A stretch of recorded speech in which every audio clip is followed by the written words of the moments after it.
Júlio de la Flora, influencer, vai estar aqui participando com a gente. O Júlio acho que já deve estar aí. Vamos ver se aparece. O Júlio, ele é... Olha isso aí, cara. Não é um gamer, velho. Nós estamos aqui aprendendo a fazer os bagulho. Olha como tá o Júlio. Saudade de você, meu brother. E aí, mano, como é que você tá? Cara, estamos aí, né? Já tá com o efeito colateral do isolamento, já? O alcoolismo tá pesado, Foda. Mas sobreviveremos, né? Sobreviveremos, enfim. Mas enfim, nós estamos tipo aquele vídeo do Porta dos Fundos, sabe? Travou.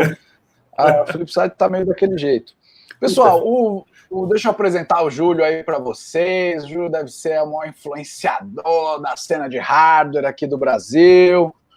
Ele é coordenador e professor da Uniciv, atuou como professor de graduação e pós-graduação em diversas faculdades, como a Unopar, Unifil e FAG, ministrou cursos em parceria com o Senai Londrina, atuou como professor de eletrônica digital e instrumentos de medida na Fundação de Ensino Técnico de Londrina, coordenador da pós-graduação em Segurança da Informação e Ethical Hacking, coordenador da pós-graduação em Ethical Hacking e Cybersecurity EAD, analista de Segurança da Informação, mas podia falar sobre isso, só isso, né, Júlio? Entusiasta, talvez o maior aqui no Brasil de hardware hacking.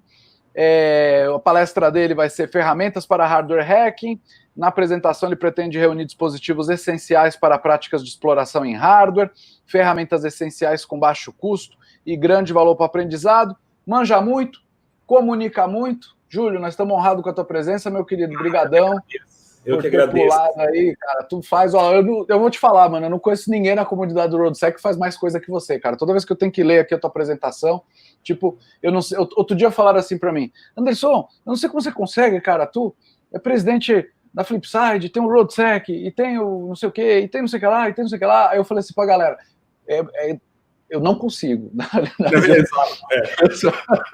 E aí, toda vez que eu leio o teu currículo, eu penso assim, o Júlio, ele não deve conseguir, então eu fico honradíssimo aí de você ter arrumado tempinho pra estar com a gente. Galera, deixo vocês aí, vou pedir uma salva de palmas nos comentários, se aqui isso existe, para o nosso querido Júlio. Júlio, qual que é o seu motivo? Tá ligado?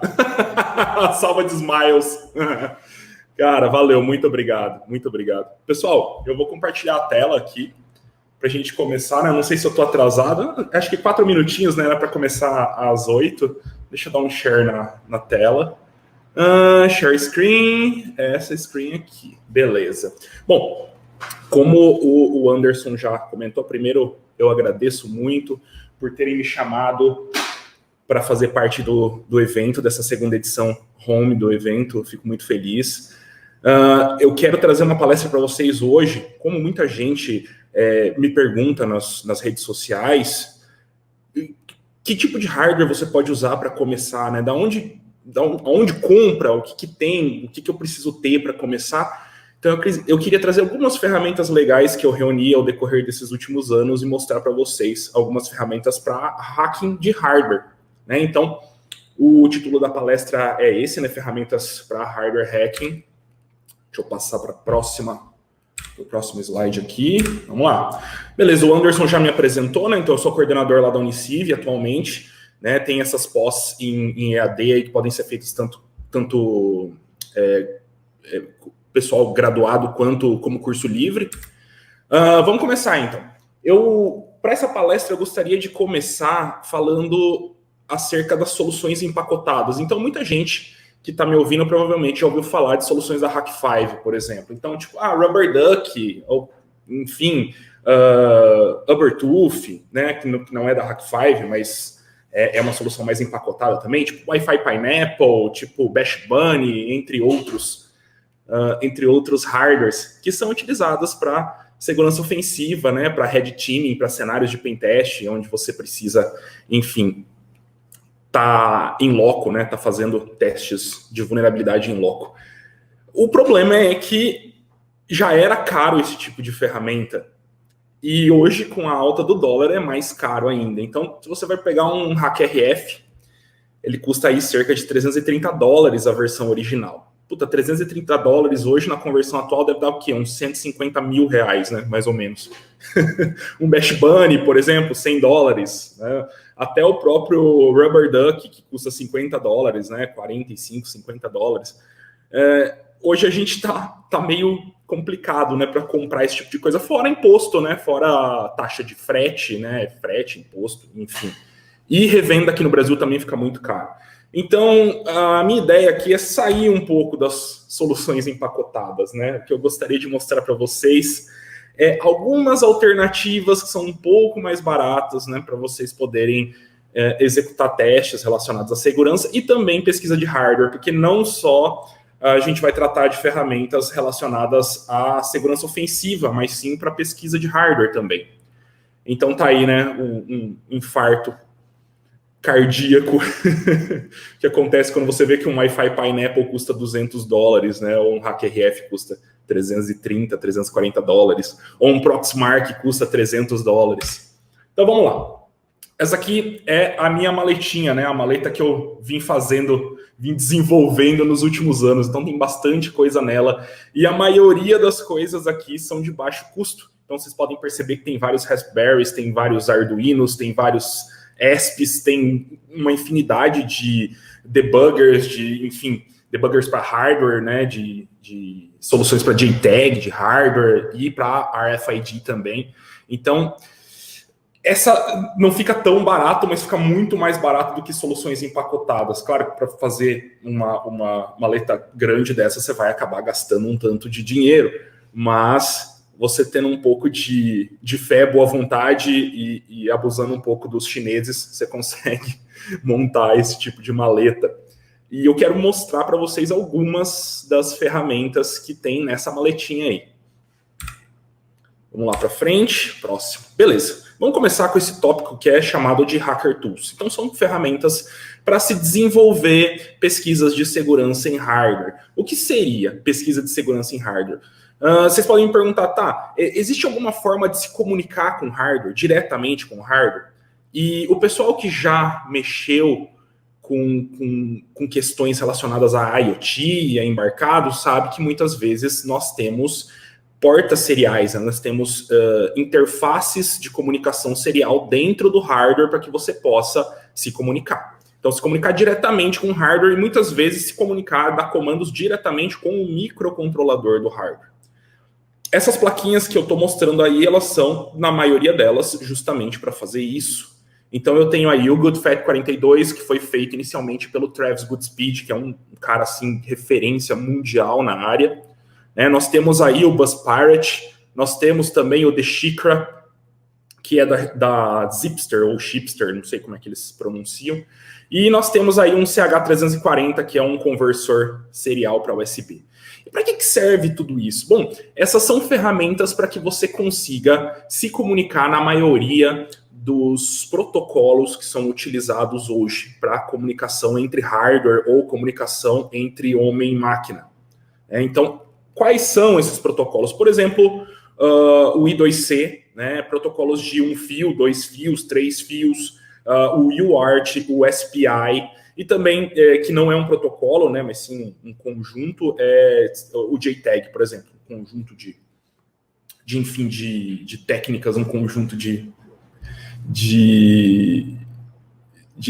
é tipo um framework para se comunicar, né, com o hardware, o JTAG. Então, um dos mais interessantes que eu tenho nessa lista é o BuzzPirate, que não é tão barato, mas levando em consideração os outros hardwares, ele vale muito a pena. Por quê? O BuzzPirate, que é esse vermelhinho, ele consegue se comunicar com todos esses protocolos e vários outros. Então, ele consegue se comunicar através de I2C, através de SPI, através de UART, outros protocolos genéricos que utilizam 1 fio, 2 fios, 3 fios, né? E o que é legal do BuzzPirate? O legal do BuzzPirate é que ele é de código aberto, você pode fazer um BuzzPirate na sua casa, comprar as peças, né, comprar os componentes, queimar a sua plaquinha e fazer, né, soldar, se você tiver aí habilidades com ferro de solda, ou você também pode comprar ele pronto, ou você pode pedir a placa a PCB já pronta da China e comprar os componentes e soldar, e tem todas essas possibilidades do hardware aberto. Então,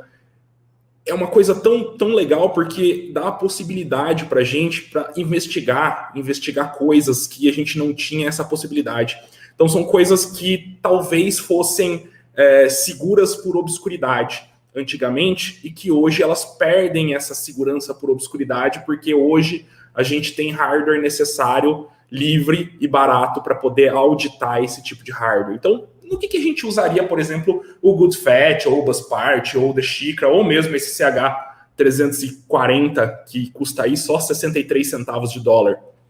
Nós poderíamos, por exemplo, utilizar um roteador. Roteadores Wi-Fi, na maioria das vezes, tem conexão serial. Então, eles têm ali uma conexão serial onde você usa o protocolo UART para se comunicar. A partir dali, você pode acessar o console serial, né? Via TTY. Né? Você pode acessar o console do roteador e dar comandos no roteador diretamente. Claro que a maioria dos roteadores... na maioria das vezes o roteador roda ali uma versão embarcada do Linux, então você está mais ou menos em casa ali, porque você está rodando um Linux. Então todos os comandos que você vai utilizar no Linux são basicamente os mesmos comandos que vai ter dentro de um roteador, porque esse roteador vai estar rodando uma toolbox tipo a BusyBox instalada. Então você tem ali a maioria dos comandos do Linux no roteador. Isso é legal porque para fazer auditoria tem muita coisa que você não consegue pelo front-end do roteador, mas você vai conseguir utilizando esse tipo de ferramenta. Uma outra possibilidade dessa ferramenta é você, inclusive, utilizar ela para fazer dump de firmware. Então você pode usar lá, aqui é uma... Se atentem para o papel de parede da minha máquina, muito bom. Aqui eu estou fazendo dump de um firmware utilizando o GoodFat. Então percebam, tem um clipe ali, esse clipe está atachado na minha memória flash, que é uma Winbound, e eu estou fazendo o dump dessa memória flash, né, com o clipe ligado diretamente na memória, dentro do roteador. Então olha só, você identifica a memória, né, vai lá, clipa essa memória, né, dá os comandos, dependendo, você pode usar o BuzzPart, você pode usar o GoodFat, você pode usar o TheShikra, você pode usar vários outros dispositivos que servem para fazer esse tipo de comunicação, e a partir dali você consegue dumpar o firmware. Depois do dump você vai tentar extrair esse firmware, e daí você pode fazer uma análise nesse firmware para saber se existe alguma vulnerabilidade, ou você pode, de maneira mais maliciosa, fazer o dump desse firmware, colocar um backdoor dentro dele e reupar o firmware para o roteador. Então esse roteador vai ficar para sempre com esse firmware com um backdoor dentro. Então olha só as possibilidades, tanto para segurança ofensiva quanto para análise, né, que você tem através dessas ferramentas. São ferramentas que até então eram quase que impossíveis de se obter, porque eram muito caras e eram de difícil acesso. E hoje em dia, como a tecnologia evolui muito, está muito fácil criar ferramentas, está muito fácil vender ferramentas, e acaba sendo muito barato. Então você tem aí a preços acessíveis, eu não diria barato, mas acessível ao público em geral que quer estudar esse tipo de coisa, né, esse tipo de assunto. Então essa é uma das possibilidades de se fazer utilizando essas ferramentas. Outras possibilidades são diversos outros protocolos que são possíveis de comunicação, que são passíveis de comunicação utilizando esse tipo de hardware. Vamos lá, estou falando aí do BuzzPart novamente, né? Antes eu falei do GoodFat, vamos lá para o BuzzPart. Então isso aqui, pessoal, inclusive eu vou lançar um curso aí daqui a alguns meses, né? Algumas semanas, alguns meses, e isso aqui é um pedaço da gravação do curso, onde eu mostrei como fazer um man-in-the-middle ataque no protocolo I2C. Então eu estou sniffando o protocolo I2C. Esse protocolo está mandando informações, eu estou capturando essas informações que estão acontecendo entre o microcontrolador que é responsável pelo display de LCD, né, do I2C, e o microcontrolador principal da aplicação, que seria, no caso, um Arduino, e eu estou sniffando a comunicação entre esses dois microcontroladores utilizando o meu BuzzPart. Percebam que está aparecendo coisinhas ali na tela de LCD, e eu estou fazendo um sniffing através do pino A4 e do pino A5 do meu Arduino. Por quê? Porque o pino A4 e o pino A5 são os responsáveis ali pela comunicação de clock e dados do protocolo I2C no Arduino, no caso do Arduino Uno, utilizando ali o ATmega 328P, que é um microcontrolador do Arduino Uno. Esse Arduino que eu estou utilizando é um Arduino Uno, só que ele é a versão standalone, é uma versão mais barata que você consegue comprar para você mesmo soldar. É um projeto bem interessante também, comprar um Arduino standalone e você mesmo soldar. Dá para aprender bastante coisa com isso. Para quem está começando, eu acho um projeto aí indispensável. O Busparity está aí novamente. Cara, é uma ferramenta muito legal. E não se atenham só ao Busparity, porque existem outras ferramentas com capacidades similares ao Busparity, mas essas ferramentas são ainda mais baratas, porque o Busparity custa aí cerca de $30, e $30 hoje em dia deve estar uns 250 mil reais, né, como eu falei para vocês. E, entretanto, existem ferramentas aí de coisa de $10, $5, que tem funções parecidas, funções similares, não todas as funções, não todos os macros que o Busparity tem, mas tem funções similares. E tem ferramenta muito mais cara também. Beleza. Aí a gente fala um pouco de JTAG. Eu vou deixar bem rápido aqui a questão relacionada a JTAG, porque JTAG é meio difícil de você definir com poucas palavras. Mas ele é um padrão de comunicação. Então, ele é um padrão de comunicação que você usa para se comunicar diretamente com um microcontrolador ou com um microprocessador. Você tem pinos ali que fazem uma comunicação direta. Entretanto, muitas vezes você vai ter esses pinos na sua placa, né, na placa de circuito impresso, aquela plaquinha verde, plaquinha eletrônica que geralmente é verde ou preta, ou enfim, azul. E isso que você não vai saber onde são esses pinos, porque a gente precisa saber onde que é o clock, onde é o TDO, o TDI, o T-clock, e tem vários outros pinos do JTAG, e muitas vezes a gente não vai saber. E aí entra um hardwarezinho muito legal feito pelo Joe Grant, o mesmo que palestrou na RoadSec em 2018, né, que eu tava lá, o cara é incrível, que é o JTagulator. O JTagulator, ele é uma ferramenta, um hardware que serve para fazer uma espécie de brute force nos pinos, né, nas leads, nos terminais. Então ele vai pegar esses TPs, esses test pads que estão ali em vermelho, né, aqui em vermelho, e você vai colocar ali, vai soldar ou, enfim, colocar conectores ali, e você vai fazer uma espécie de brute force para saber quais pinos são aqueles e se aqueles são pinos para fazer a comunicação por JTAG.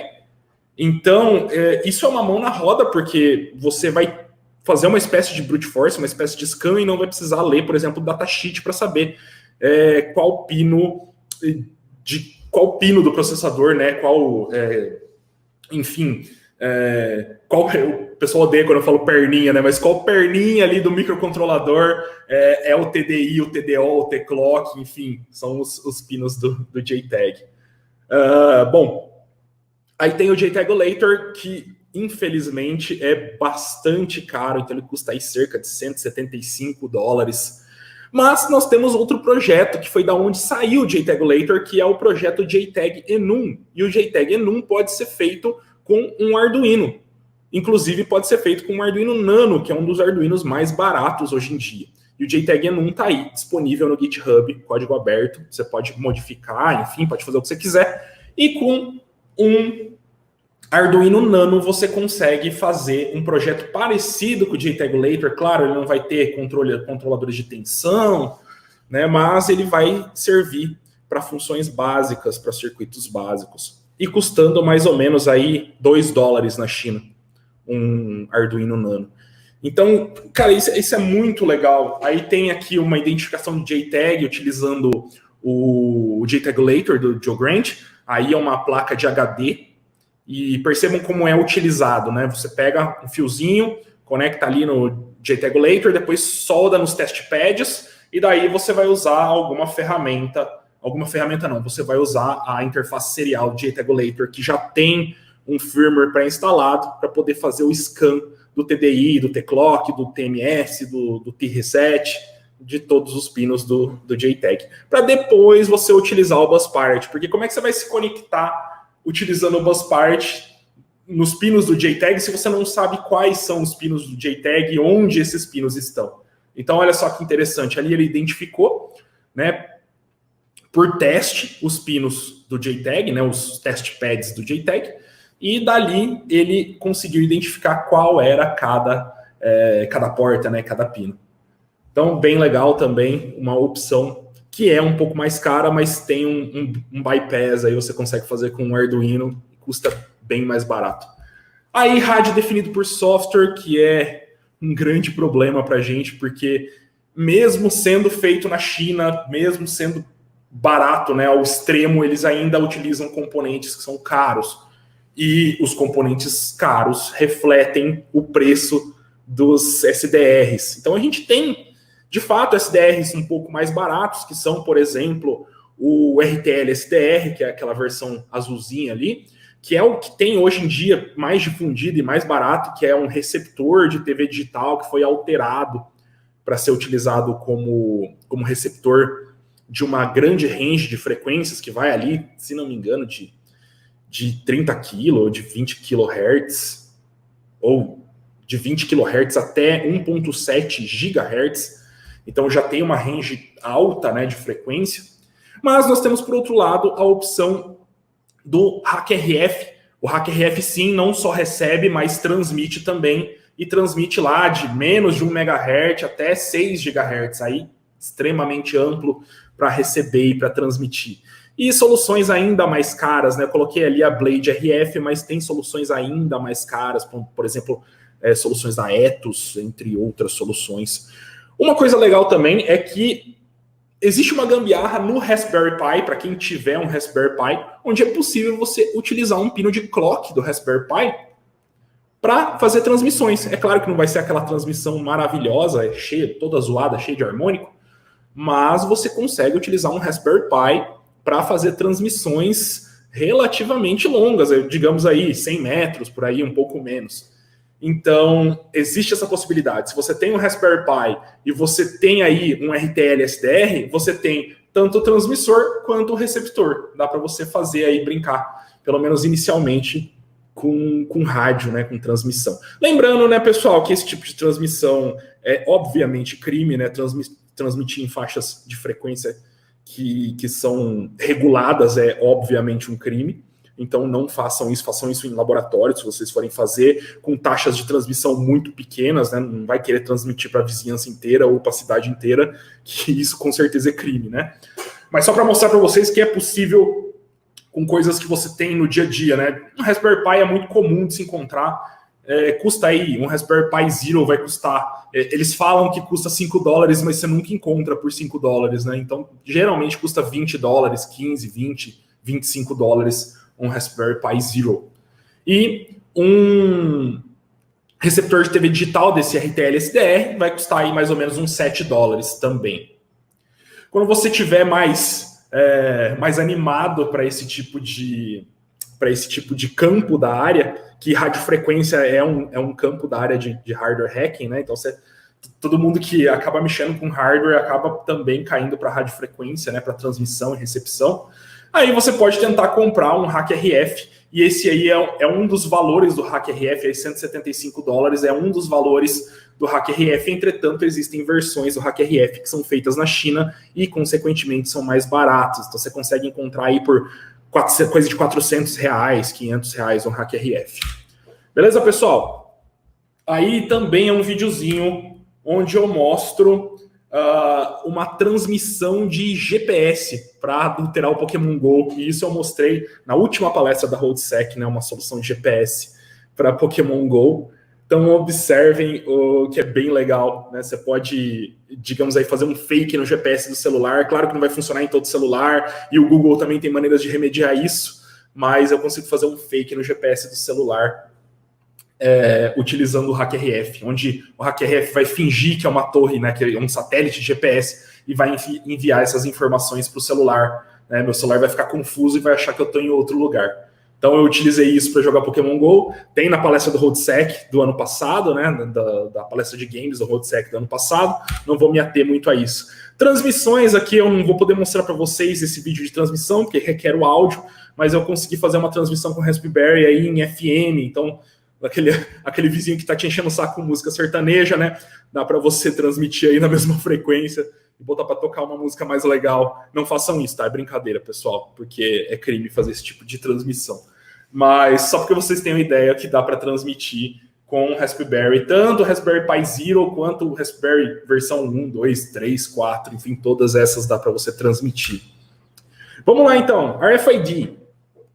RFID, a primeira coisa que a gente tem a falar aí é o Proxmark, que a versão original é bem cara, mas também existem versões chinesas, porque é um hardware open source, é um hardware de código aberto e qualquer um pode produzir hardware de código aberto. Então temos aí o Proxmark, que é para pesquisa de NFC, de RFID, né? Pesquisa de Near Field Communication, né? Dessas comunicações de campo próximo. E temos aí também o UberTUF, que é para pesquisas relacionadas a Bluetooth Low Energy. E para quem gosta de carros, temos aí conectores para CAN, para rede CAN ou para CAN Bus.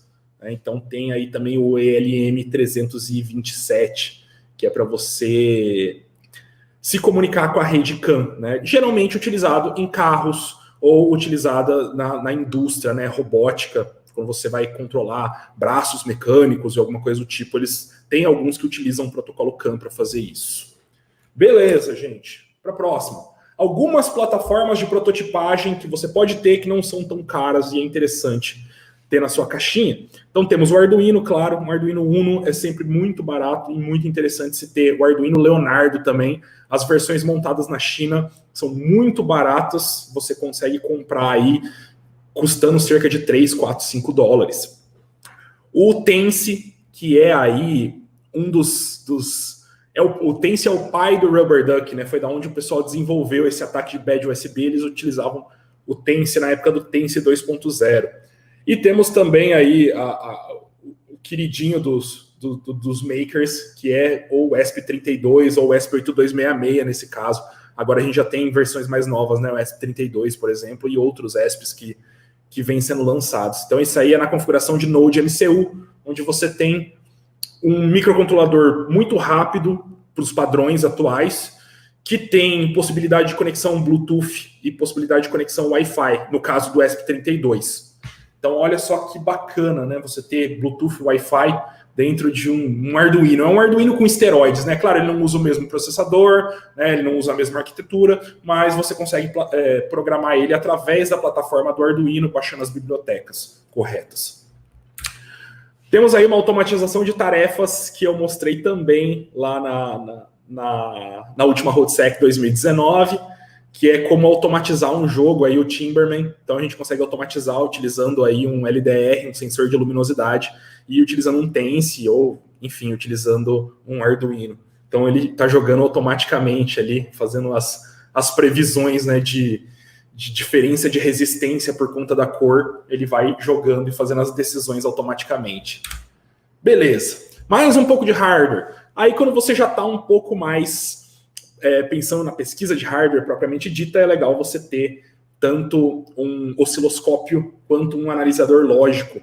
Né? Um osciloscópio vai da sua imaginação aí o preço do osciloscópio, porque ele vai desde, sei lá, 30, 40 dólares até 2, 4 mil dólares, até, sei lá, 35 mil reais, 40 mil reais um osciloscópio. Né? Tem osciloscópios que são realmente muito caros, e analisadores lógicos também tem analisadores muito caros. Entretanto, tenho aí para vocês uma opção um pouco mais barata.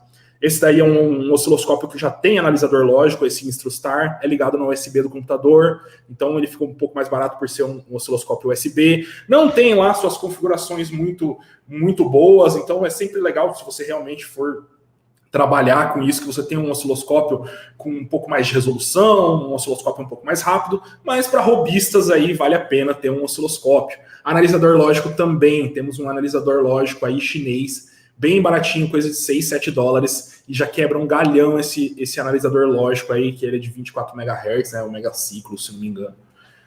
Temos aí um CH341A, que é para leitura e gravação de EPROMs. Né? Geralmente tem memórias aí a própria BIOS mais antiga, tem BIOS mais antigas de computadores de placa-mãe que utilizavam esse padrão, padrão aí 24 e 25, e também BIOS para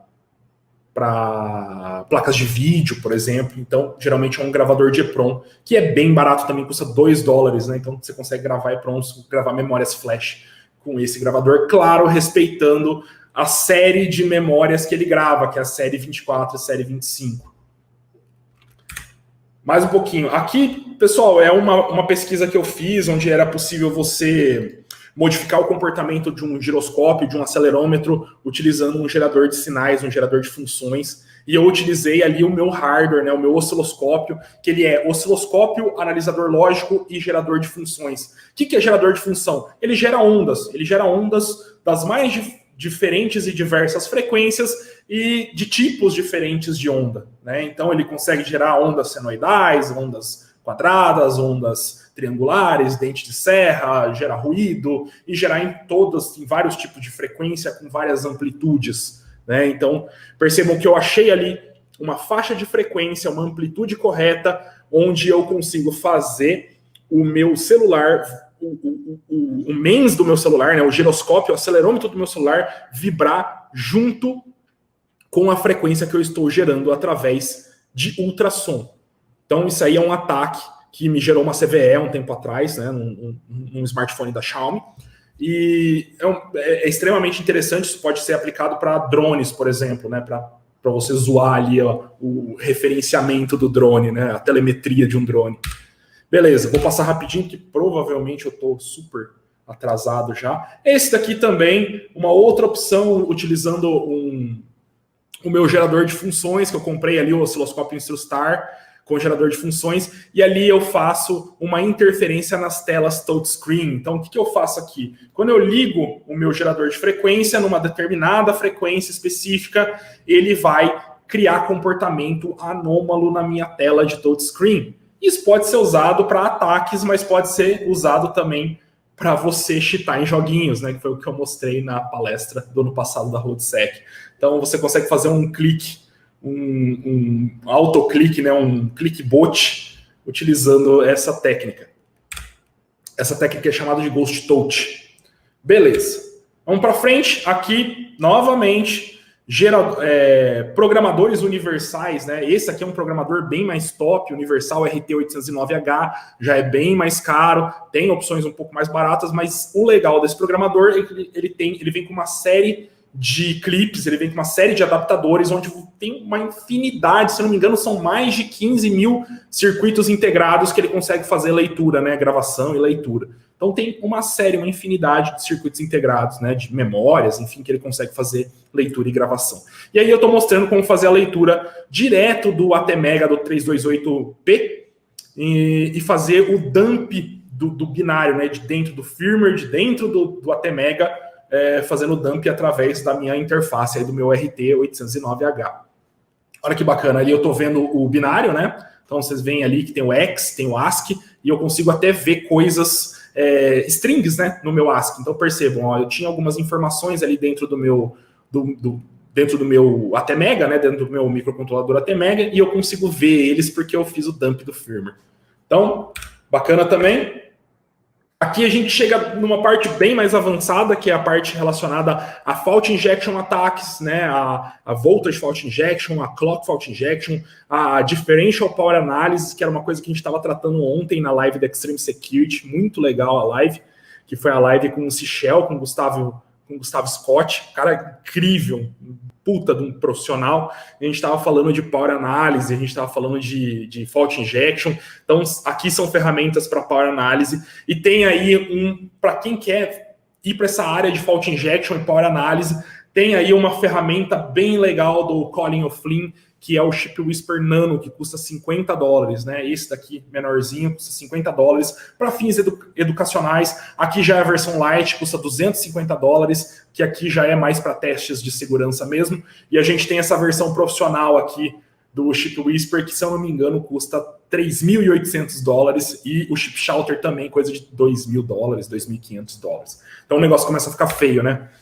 Aqui legal também um ferro de solda para vocês, não precisa ser esse, né? Mas se vocês quiserem começar a soldar, é legal, né? Soldar componentes eletrônicos e fazer suas próprias plaquinhas. Tem essa estação de solda aí, que é a TS100, tem a TS80 também.